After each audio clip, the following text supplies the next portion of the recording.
मी सुरुवातीला सांगितले की सुधारित पंढरपूर तीर्थक्षेत्र विकास आराखडा तयार करण्याची प्रक्रिया चालू आहे.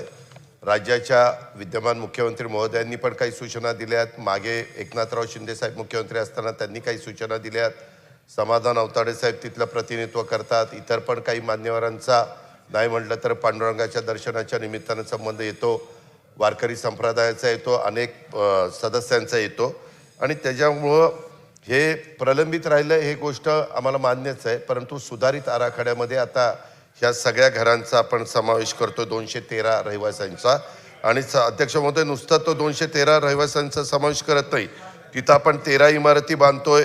ते 213 रहिवाशांच्या करता 13 युनिट बांधतोय आणि ते करत असताना 12 इमारती 4 मजली आहेत, 1 इमारती 5 मजली आहेत आणि शिवाय 7 इमारतीमध्ये 24 गाळे दुकानाचे ते पण आपण काढतोय.